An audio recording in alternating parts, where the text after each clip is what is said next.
המלאך עושה לי סימנים, שואלת איך היה היום ומה העניינים, ורק אני יודע מה שאת שואלת באמת, וזה מה שאני רוצה לתת לך.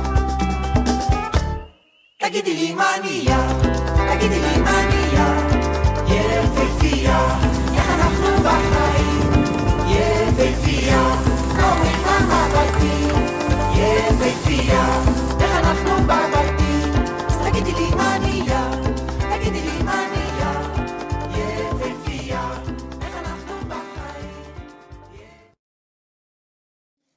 היא חמודה ורכה ועדינה. עומר, אתה אוהב את אסיה?